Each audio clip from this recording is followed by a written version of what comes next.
إن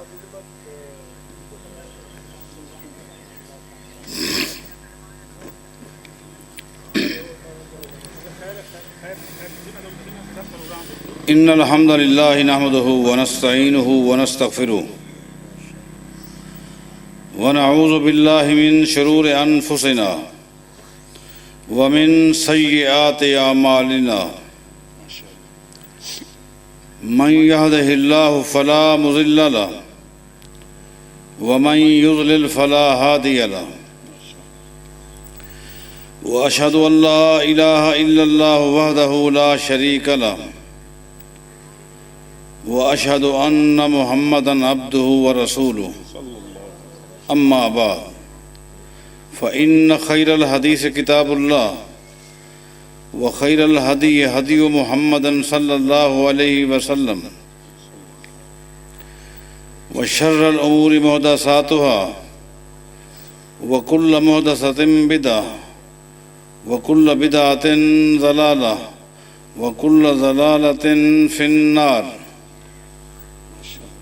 أعوذ بالله من الشيطان الرجيم بسم الله الرحمن الرحيم اقرأ باسم ربك الذي خلق خلق الإنسان من علق اقرأ وربك الأكرم الذي علم بالقلم علم الإنسان ما لم يعلم.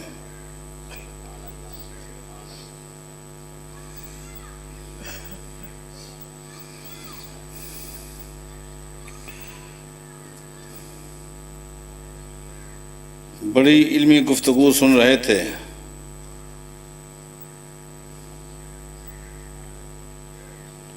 اور خود ساختہ مجتہدین کے اتحادات بھی، ان کی وضاحتیں بھی سن رہے تھے. علم میں اضافہ ہو رہا تھا.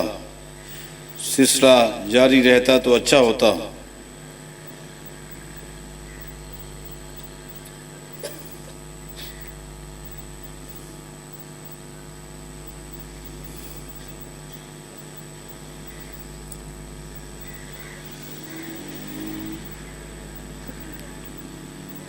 میں بغیر کسی تمہید کے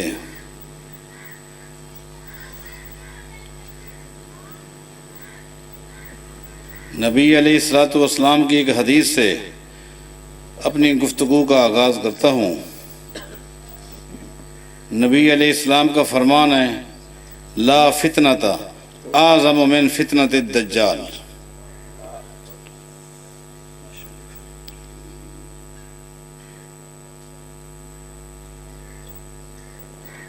زمین کی پشت پر جتنے فتنے آئے ہیں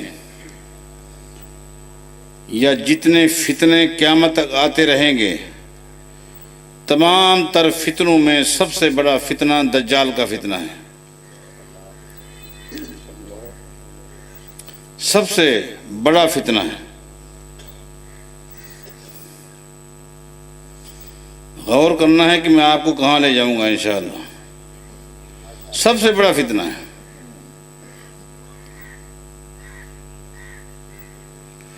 یہی وجہ ہے، نبی علیہ السلام کی ایک اور حدیث ہے: ما من نبی الا وقد انذر قومہ. زمین پر جتنے بھی انبیاء آئے ہیں، ہر نبی نے اپنی امت کو دجال کے فتنے سے باخبر کیا ہے.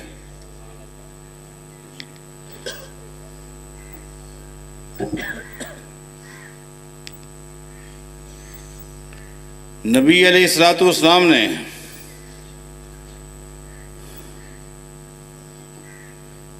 تشہد اخیر کی دعائیں سکھلائی ہیں. تشہد اخیر اس تشہد کو کہتے ہیں جس کے بعد آدمی سلام پھیرتا ہے. 2 رکعتیں ہیں تو دوسری رکعت 4 رکعتوں والی ہے تو چوتھی رکعت. 3 رکعتیں ہیں تو 3 والی رکعت. ایک ہے تو وہی اس میں آخر میں جو تشہد ہے وہ تشہد اخیر ہوتا ہے. نبی علیہ السلام نے تشہد اخیر کی کچھ دعائیں سکھلائی ہیں، آپ جانتے ہیں. لیکن ایک دعا ایسی ہے جو نبی علیہ السلام نے سکھلائی نہیں بلکہ حکم دیا ہے کہ یہ دعا آپ نے پڑھنی ہے۔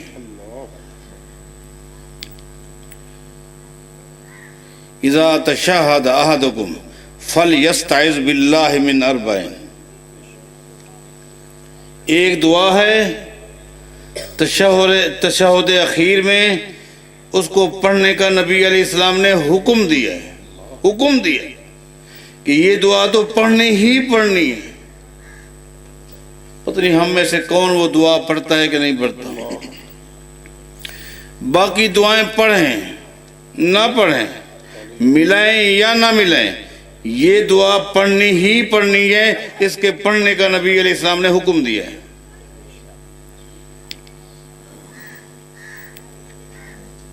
اللہم انی اعوذ بک من عذاب جہنم وعذاب القبر ومن فتنة المحیا والممات ومن شر فتنة المسیح الدجال۔ اس دعا کو پڑھنے کا حکم ہے، پڑھنے کا حکم ہے۔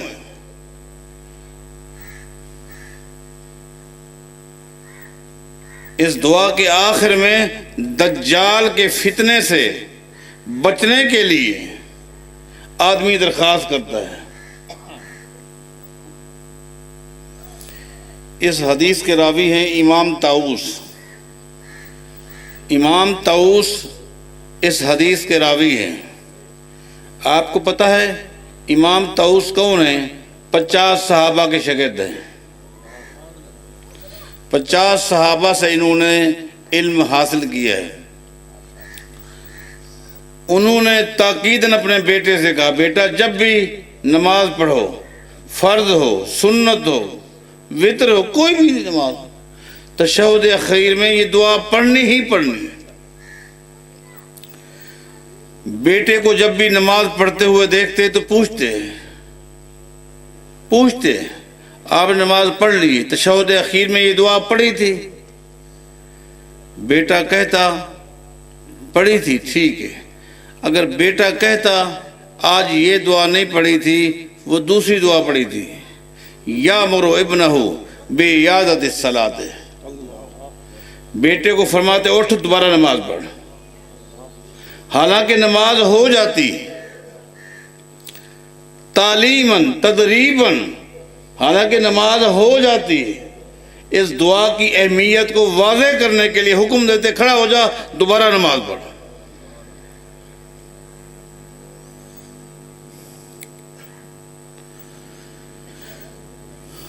دجال کا فتنہ، اس کی زد میں کون آئیں گے اور کون دجال کے فتنے سے بچیں گے، میں اس نقطے کی وضاحت کروں گا انشاءاللہ۔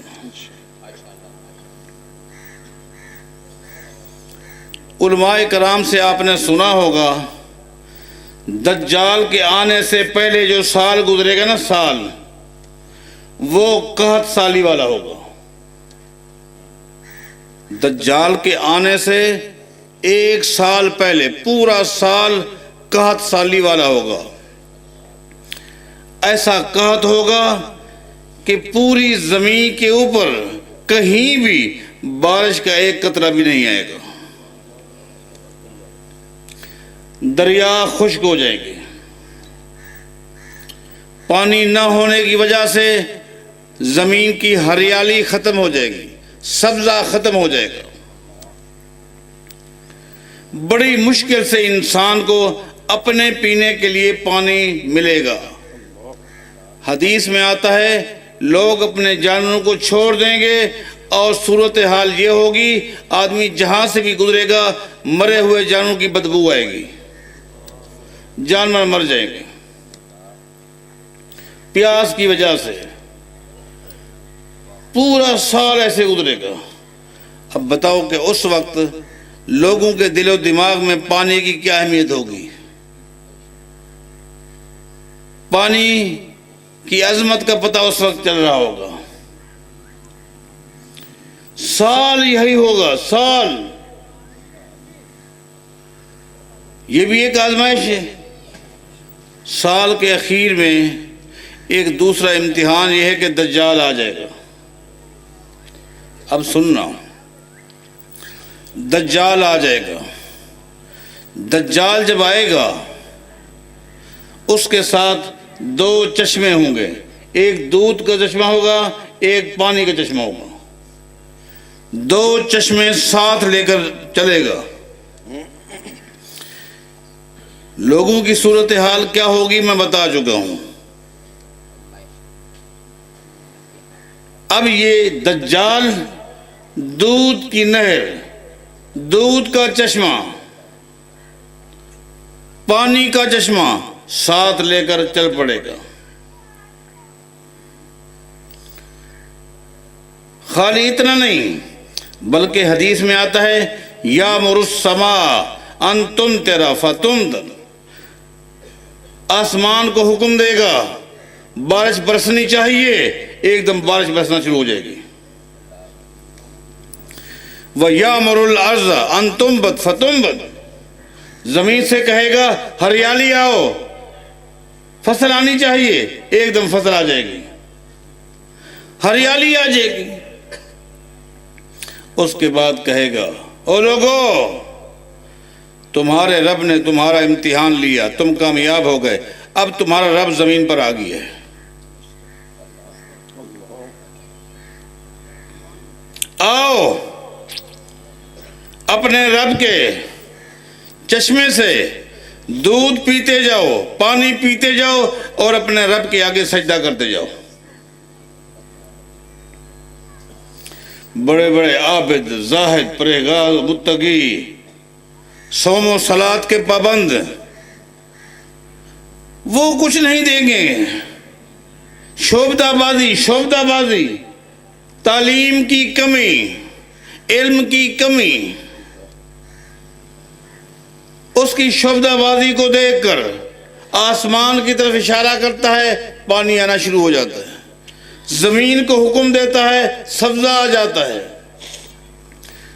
دودھ کی نہر اس کے ساتھ ہے، پانی کی نہر اس کے ساتھ ہے. بڑے بڑے متقین، پرہیزگار، پکے نمازی، تہجد گزار، حاجی، غازی اس کے آگے جھک جائیں گے.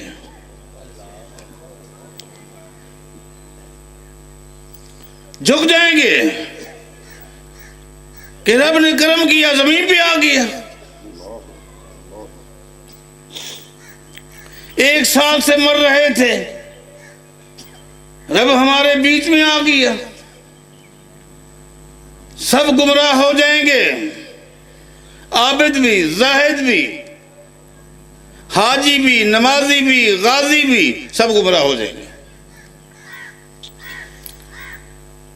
دجال کے فتنے سے صرف وہ مرد بچے گا، وہ عورت بچے گی جس کے سینے میں قرآن و حدیث کا علم ہوگا.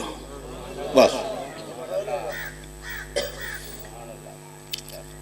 جس انسان کے سینے میں، چاہے وہ مرد ہو یا عورت، یہ جو تقسیم کر دی گئی ہے نا، مردوں کے علم کو، عورتوں کے علم کو، عورت نے کیا حاصل کرنا ہے، مرد نے کیا، یہ اس تقسیم کو میں پیش کروں گا انشاءاللہ. صرف جس کے سینے میں قرآن و حدیث کا علم ہوگا وہ اس فتنے سے بچ جائے گا. وہ نہ اس کے چشمے کو دیکھے گا، نہ اس کے تالاب کو دیکھے گا، نہ اس کی نہروں کو دیکھے گا، آسمان سے برسنے والی نہ بارش کو دیکھے گا، زمین سے اگنے والے نہ فصل کو دیکھے گا، بلکہ لوگوں سے کہے گا لوگو انہو آور واللہ لیس بآور، لوگو دیکھتے نہیں ہو، یہ تو کانا ہے اور اللہ تعالیٰ عیب سے پاک ہے.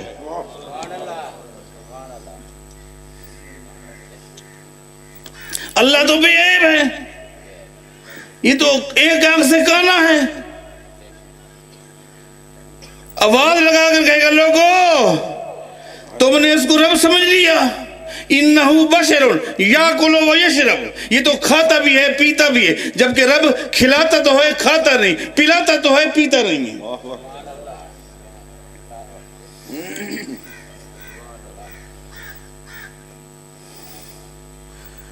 جس کے سینے میں قرآن و حدیث کا نور ہوگا، وہ کہے گا لوگو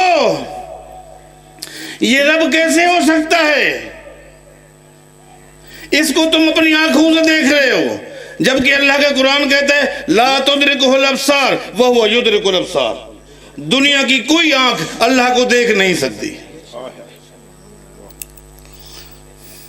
دنیا کی کوئی آنکھ اللہ کو نہیں دیکھ سکتی۔ لوگو تمہیں پتہ نہیں کہ موسیٰ علیہ السلام نے کہا تھا رب ارنی انظر الیک، اے اللہ میں تجھے دیکھنا چاہتا ہوں۔ اللہ نے موسیٰ پیغمبر سے کیا کہا؟ لن ترانی، تو مجھے نہیں دیکھ سکتا، ولکن انظر الی الجبل فإن استقر مکانہ فسوف ترانی، فلما تجلی ربہ للجبل جعلہ دکا۔ موسیٰ تو نہیں دیکھ سکتا، اللہ کی تجلیات جب پہاڑ پہ پڑی، جس پہاڑ پہ موسیٰ تھا پہاڑ ریزہ ریزہ ہو گیا، موسیٰ گرا بے ہوش ہو گیا۔ لوگوں تم اس کو دیکھ رہے ہو،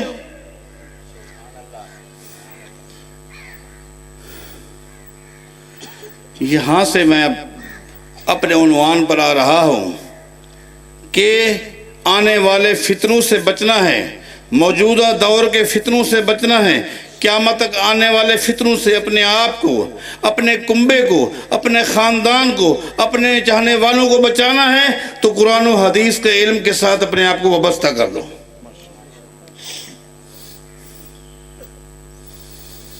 اس کو حاصل کرو۔ شریعت کا یہی حکم مردوں کے لیے بھی ہے اور یہی حکم عورتوں کے لیے بھی ہے۔ ابھی شیخ صاحب نے ہمیں صحیح بخاری کے حوالے سے 2 واقعے سنائے ہیں۔ ایک کا تعلق علم المیراث سے تھا اور ایک کا تعلق علم الرؤیا سے تھا۔ یہ 2 واقعے سنائے۔ میں آپ سے پوچھتا ہوں، آپ کو پتہ ہے علم شریعت کے جتنے ابواب ہیں، علم شریعت کے جتنے ابواب ہیں، جتنے چیپٹر ہیں، سب سے مشکل ترین چیپٹر یہی 2 ہیں۔ ایک علم المیراث سب سے مشکل ترین چیپٹر ہے، ایک علم المیراث یہ بھی سب سے مشکل ترین چیپٹر ہے۔ یہ دونوں چیپٹر سب سے مشکل اس لیے ہیں ان کا تعلق اجتہاد سے ہے، اجتہاد سے۔ جو عالم مجتہد ہوگا، اجتہاد کے درجے پر پہنچ چکا ہوگا، میراث کی گہری باتیں وہی بتائے گا آپ کو۔ جو مجتہد ہوگا وہی آپ لوگوں کے خواب کی تعبیر آپ کو بتائے گا۔ یہ مشکل ترین علم ہے۔ آپ کو پتہ ہے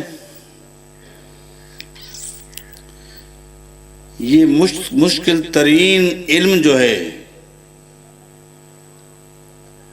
تعبیر الرؤیا، علم الرؤیا، خوابوں کی تعبیر کا علم جو مشکل ترین علم ہے، اس علم کا سب سے بڑا عالم آپ کو پتہ ہے کون تھا اس امت میں؟ اس علم کا سب سے بڑا علم کس کے پاس تھا؟ اسماء بنت امیس کے پاس تھا رضی اللہ عنہ۔ شیخ صاحب، اسماء بنت امیس اس علم کی اس امت میں سب سے بڑی عالمہ، میں دلائل دوں گا، سب سے بڑی عالمہ کون ہے؟ اسماء بنت امیس، سب کو رضی اللہ عنہ۔ یہ کن کی بیوی ہے؟ جعفر طیار رضی اللہ تعالیٰ عنہ کی۔ جعفر طیار نبی علیہ السلام کے چچا زاد بھائی ہیں۔ جعفر طیار رضی اللہ تعالیٰ عنہ جنگ موتا میں جب شہید ہو گئے، انہوں نے اپنی عدت پوری کی۔ اب اس میں ایک اور نقطہ بھی سامنے آ گیا، یہ جو کہتے ہیں کہ جو شہید ہو گیا وہ دنیا میں ہے، وہ کیا ہے؟ ولا تقولوا لمن يقتل في سبيل الله اموات بل احیاء، وہ زندہ ہے، زندہ ہے، ہم مانتے ہیں، لیکن اس کی زندگی دنیا کی نہیں ہے، آخرت کی ہے۔ اگر شہید کی زندگی دنیا کی ہوتی، وہ دنیا میں ہوتا، تو جعفر طیار کے شہید ہونے کے بعد اس کی بیوی کبھی عدت نہ گزارتی۔ کیوں گزاری؟ والذین یتوفون منکم ویذرون ازواجا یتربصن بانفسہن اربعۃ اشہر وعشرا، 4 مہینے 10 دن کیوں عدت گزاری؟ جعفر طیار اگر دنیا میں تھے، دنیا کی زندگی تھی، عدت کیوں گزاری؟ اور دور کس کا ہے؟ کائنات کے امام محمد رسول اللہ کا صلی اللہ علیہ وسلم۔ اسماء بنت امیس کی جب عدت پوری ہو گئی، جاؤ شیعہ علماء سے پوچھو، سنی علماء سے پوچھو، عدت جب پوری ہو گئی، نبی علیہ السلام نے اسماء بنت امیس کا نکاح کس کے ساتھ پڑھایا؟ ابو بکر صدیق کے ساتھ رضی اللہ، نبی علیہ السلام نے پڑھایا۔ اس کا مطلب یہ ہے کہ شہید بھی شہادت کے بعد آخرت کی زندگی میں چلا جاتا ہے، دنیا کی زندگی نہیں ہے۔ اچھا مجھے آپ یہ بتائیں، جعفر طیار شہید ہوئے، ان کا ایک مقام ہے، اتنا بڑا مقام ہے کہ نبی علیہ السلام نے فرمایا تھا، صحیح بخاری کی حدیث ہے، لقد اشبہت خلقی و خلقی، نبی علیہ السلام نے جعفر طیار سے فرمایا تھا ان کی زندگی میں، جعفر تو میری امت میں وہ شخص ہے کہ تیری صورت بھی محمد سے ملتی ہے، سیرت بھی محمد سے ملتی ہے۔ جب جعفر طیار شہید ہو گئے، نبی علیہ السلام بیٹھے ہیں اور فرما رہے ہیں لقد رأیت جعفر یطیر مال ملائکۃ فی الجنہ، لوگو جنگ موتا میں کافروں کے ہاتھوں جعفر طیار کے دونوں ہاتھ کٹ گئے تھے، جنت میں کیا، اللہ نے دونوں ہاتھوں کی جگہ پر لگا دیے، میں اپنی آنکھوں سے دیکھ رہا ہوں کہ جعفر طیار فرشتوں کے ساتھ جنت میں اڑ رہا ہے۔ مقام، لیکن شہید ہو گئے، دنیا کی زندگی ختم ہو گئی، آخرت کی شروع ہو گئی۔ اسماء بنت امیس بیوہ ہو گئی، عدت پوری ہو گئی۔ غزوہ حنین کے موقع پر نبی علیہ السلام نے اپنے خیمے میں ابو بکر صدیق کو بلایا اور کہا میری بھابی کی عدت پوری ہو گئی ہے، ابو بکر اس امت میں میرا دل چاہتا ہے اس کا نکاح تیرے ساتھ پڑھا دوں۔ اب میں پوچھتا ہوں، اس امت میں ابو بکر صدیق سے بڑا کوئی ولی ہو سکتا ہے؟ کوئی ہے تو نام بتاؤ۔ ابو بکر صدیق سے بڑا کوئی ولی بتاؤ، کوئی ہے؟ ولی بھی جب فوت ہو جائے اس کی بھی دنیا کی زندگی ختم، شہید بھی چلا گیا، دلیل دی۔ ابو بکر صدیق جب فوت ہو گئے تو اسماء بنت امیس پھر بیوہ ہو گئی، جاؤ شیعہ علماء سے پوچھو، سنی علماء سے پوچھو، اسماء بنت امیس پھر بیوہ ہو گئی۔ اسماء بنت امیس جب دوبارہ بیوہ ہو گئی، عدت پوری ہو گئی، اس کے پاس ایک شخص آیا، اسماء جب میں تیرے علم کو دیکھتا ہوں، علم کی بھی مثال دوں گا انشاءاللہ، میرا ٹاپک ہوئی ہے، میں واپس آؤں گا انشاءاللہ، میرا دل چاہتا ہے کہ میرا تیرے ساتھ نکاح ہو جائے۔ اس کی درخواست پر اسماء بنت امیس نے نکاح کیا۔ کون ہے؟ سیدنا علی رضی اللہ عنہ۔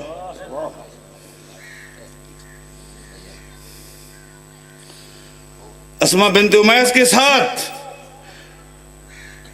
نکاح ہوا سیدنا علی رضی اللہ عنہ کا، انکار کر کے دکھلاؤ۔ میں کہہ رہا تھا کہ سیدہ اسماء بنت امیس کے پاس علم الرؤیا، کا علم کتنا بڑا تھا، کتنا علم تھا، میں ایسا ایک مثال دیتا ہوں پھر آگے چلتا ہوں انشاءاللہ۔ وقت ایک خلیفہ نے خواب دیکھا، وقت کے ایک خلیفہ نے خواب دیکھا، آنکھ کھل گئی، سر پکڑ کے بیٹھ گیا، خواب کی تعبیر سمجھ نہ آئی۔ خواب کی، یہ خواب دیکھنے والا کون؟ عمر بن خطاب رضی اللہ امیر المومنین خلیفۃ المسلمین عمر بن خطاب رضی اللہ عنہ۔ حالانکہ ان کے پاس کوئی کم علم تھا؟ علم تو اتنا تھا کہ نبی علیہ السلام نے ایک دن اپنا خواب سنایا، اپنا خواب سنایا، صحیح بخاری کی حدیث ہے، خواب سنایا صحابہ کو۔ نبی علیہ السلام نے اپنا خواب سنایا، فرمایا کہ میں نے خواب دیکھا ہے، خواب کے اندر میرے سامنے میرا ایک امتی پیش کیا گیا جس نے قمیض پہنی ہوئی تھی، اتنی چھوٹی اور تنگ قمیض تھی، بس سینے تک آئی ہوئی تھی۔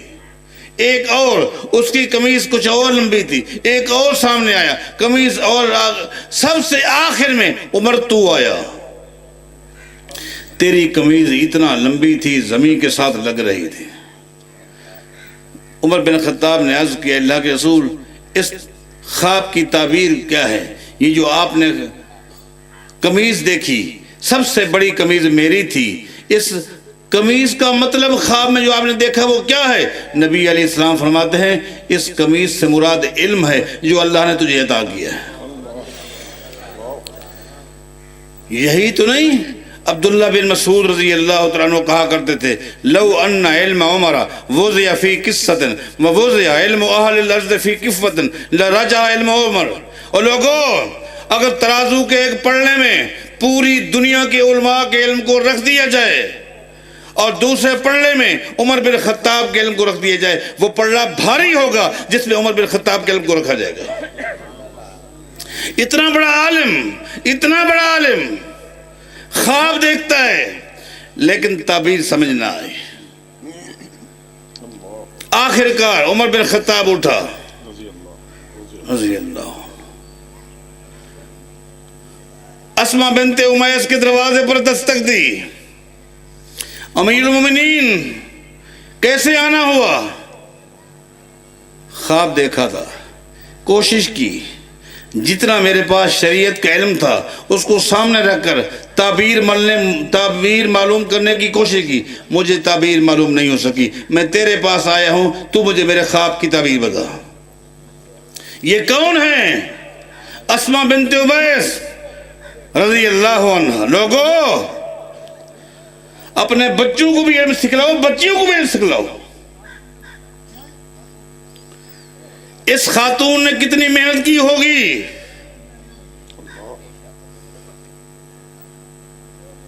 ایسے تو نہیں آسمان سے علم آ گیا تھا، آخر اس نے پڑھا ہوگا، سیکھا ہوگا، پیغمبر کے آگے گئی ہوگی علم لینے کے لیے، سیکھنے کے لیے۔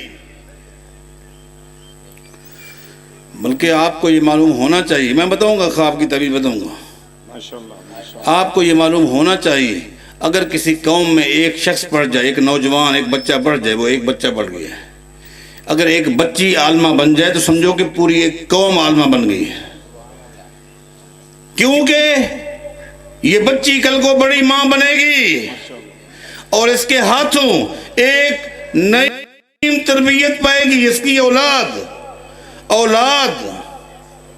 اولاد کی تربیت میں مرکزی ہاتھ باپ کا نہیں ہوتا، ماں کا ہوتا ہے۔ باپ تو لگا ہوا ہے کھلانے میں، پلانے میں، صبح سے شام تک کھیتوں میں، کارخانوں میں، فیکٹریوں میں، دفتروں میں لگا ہوا ہے۔ یہ پیدا ہونے والا بچہ کس کی گود میں ہے؟ ماں کے پاس علم ہوگا، وہ توحید بتائے گی، عقیدہ بتائے گی، سنت بتائے گی، اخلاق بتائے گی۔ علم نہیں ہوگا تو ماں اس کو کیا سکھلائے گی؟ گالیاں سکھلائے گی، ڈانس کرنا سکھلائے گی، کیا سکھلائے گی؟ ہمیں کہاں ہونا چاہیے تھا اور ہم کہاں ہیں؟ یہ خاتون ہے، آدھی دنیا کا حاکم، امیر المومنین عمر بن خطاب رضی اللہ تعالیٰ عنہ اپنے خواب کی تعبیر معلوم کرنے کے لیے اسما بنت امیس کے دروازے پر گئے ہوں۔ سیدہ اسما نے کہا آپ مجھے حکم دیتے، آپ کا پیغام آتا، میں حاضر ہو جاتی۔ قربان جائیں، عمر نے کیا فرمایا؟ علم میں نے سیکھنا تھا، بلاتا آپ کو؟ سیکھنے والے کو جانا چاہیے، سیکھنے یہ رخ آپ نے کرنا ہوگا، آپ کی بچیوں نے کرنا ہوگا۔ ان خواتین کو ان اداروں کا رخ کروائیں۔ عمر کیا خواب دیکھا؟ سیدنا عمر رضی اللہ عنہ فرماتے ہیں اسما میں نے رات خواب دیکھا ہے، میں نے ایک مرغا دیکھا ہے، اس کا رنگ سرخ تھا،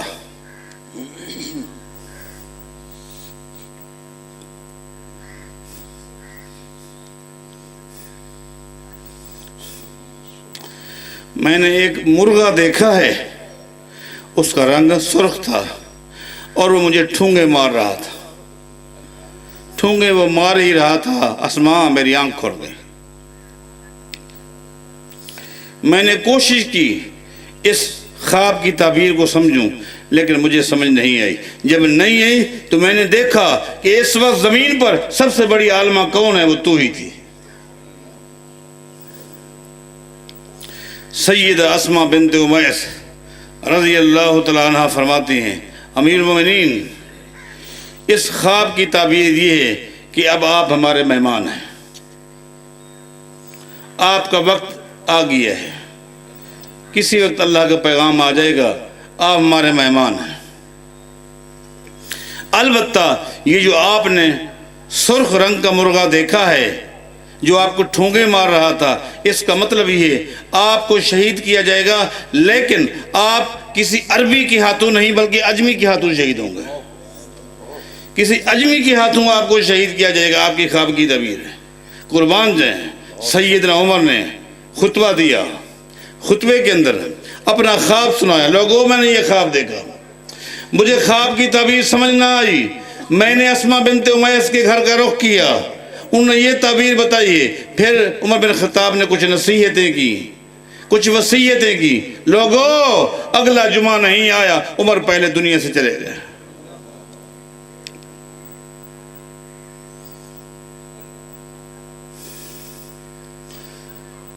نبی علیہ السلام کی زندگی میں عورتیں آئیں، میرے پیغمبر کے پاس عورتوں کی نمائندہ بن کر ایک عورت آئی، نبی علیہ السلام سے درخواست کی آپ ہفتے میں ایک دن ہمارے لیے خاص کریں، ہفتے میں ایک دن ہمارے لیے خاص کریں جس دن صرف آپ عورتوں کو دین کی باتیں بتائیں گے۔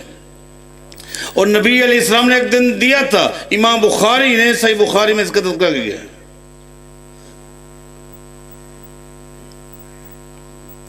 الحمدللہ ہمارے عزیز نے، ہمارے نوجوان نے ایک بنات کے ادارے کی بنیاد رکھی ہے۔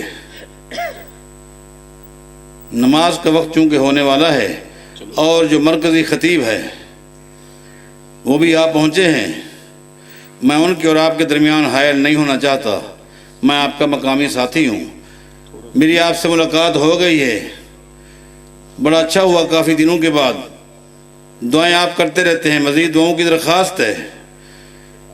بس 2-4 جملے محترم اپنے بڑے بھائی قاری عبدالغنی صاحب حافظہ اللہ تعالی، انہوں نے دبے لفظوں میں فرمایا 2-4 جملے اور ہونے چاہیے، تو اتنا کہوں گا میرے بھائیوں، آپ اپنے آپ کو، اپنی اولاد کو، اپنے بچوں کو، اپنی بچیوں کو علم کے لیے وقف کریں، لیکن شرعی علم، کس کے لیے؟ شرعی علم، کس کے لیے؟ شرعی علم کسی کی رائے کا نام نہیں ہے، کسی کی رائے کا، کسی کی سوچ کا نام نہیں ہے، کسی کی فکر کا نام نہیں ہے، کسی حاکم کے فیصلے کا نام شرعی علم نہیں ہے، شرعی علم اللہ کی وحی کا نام ہے، اللہ کی اللہ کی وحی میں جو کچھ ہے وہ شرعی علم ہے۔ نبی علیہ الصلوۃ والسلام کی ایک حدیث میں آپ کو سناتا ہوں، جسے عبداللہ بن مبارک رحمہ اللہ کتاب الزہد و رقائق میں لائے ہیں۔ فرماتے ہیں کہ نبی علیہ السلام کا یہ فرمان ہے، قرب قیامت قیامت کی نشانیوں میں سے ایک نشانی یہ بھی ہے، قیامت کی نشانیوں میں سے ایک نشانی یہ بھی ہے کہ بڑے چھوٹوں سے شریعت کا علم حاصل کریں گے۔ بڑے چھوٹوں سے شریعت کا علم حاصل کریں گے۔ ابھی تک آپ نے نہیں سمجھا اور تھوڑا سا سمجھنا چاہیے آپ کو کہ بڑے چھوٹوں سے علم حاصل کریں گے۔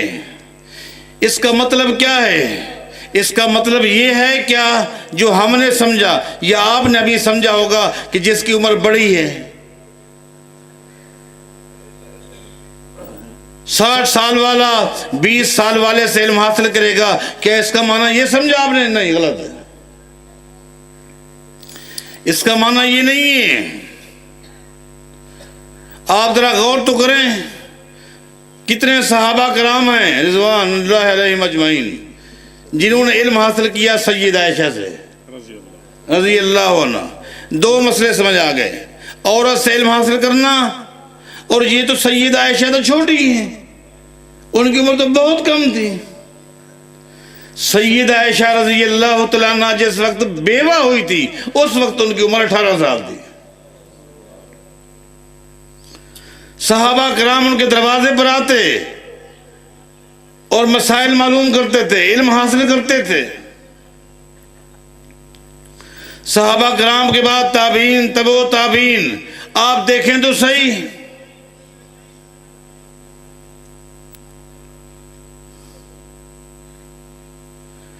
امام احمد بن حنبل کے سب سے چھوٹے شاگرد ہیں امام ابو داؤد۔ کون؟ سب سے چھوٹے شاگرد ہیں امام احمد بن حنبل کے۔ جہاں شاگرد ہیں وہاں امام صاحب کے استاد بھی ہیں۔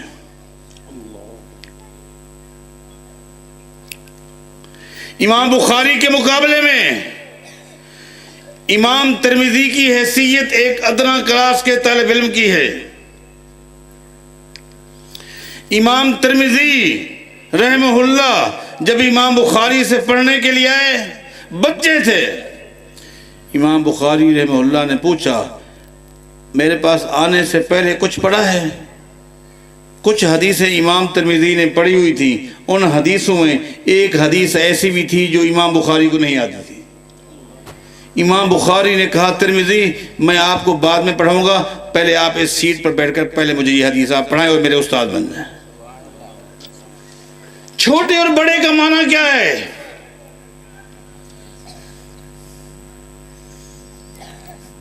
امام حربی نے قربان جائیں اس حدیث کی جو شرح کی ہے، اللہ ان پہ اپنی رحمت نازل فرمائے۔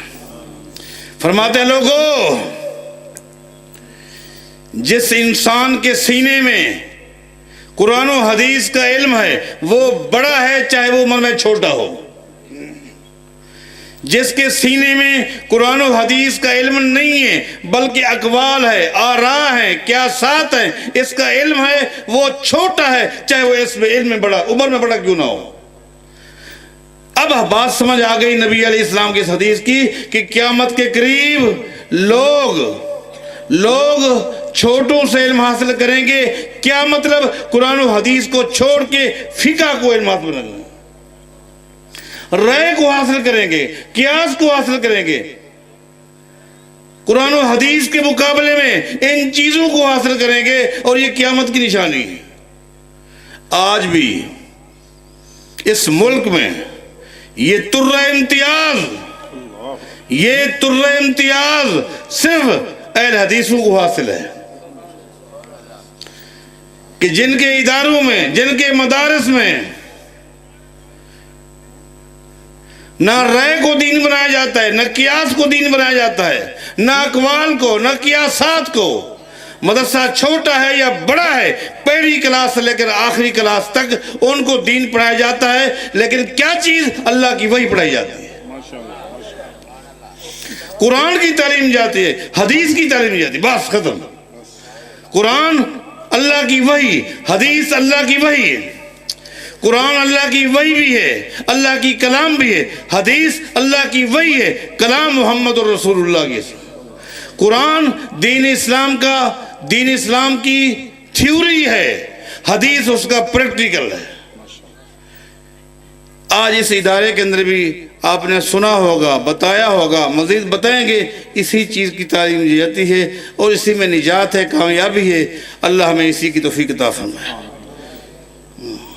رقیہ البنات کے زیر اہتمام تقریب تکمیل قرآن منعقد ہوئی، جس میں پروفیسر ابراہیم بٹی اور مولانا یاسین خادر سمیت دیگر علماء نے خطاب کیا۔ مظفر گڑھ کے نوائی علاقے کلر والی میں مدرسہ رقیہ البنات باغ والا کے زیر اہتمام گزشتہ روز تقریب منعقد ہوئی۔ تقریب سے خطاب کرتے ہوئے مولانا یاسین حیدر کا کہنا تھا کہ بے حیائی اور ایمان ایک ساتھ نہیں چل سکتے، اس لیے امت کو اپنے اندر حیا پیدا کرنی چاہیے، اگر حیا نہیں تو پھر بندہ ایماندار نہیں۔ اس موقع پر پروفیسر ابراہیم بٹی، مولانا عبدالکریم، مولانا محمد اسماعیل ناصربی نے بھی خطاب کیا۔ مجیب الرحمان شامی، ایس پی نیوز، مظفر گڑھ۔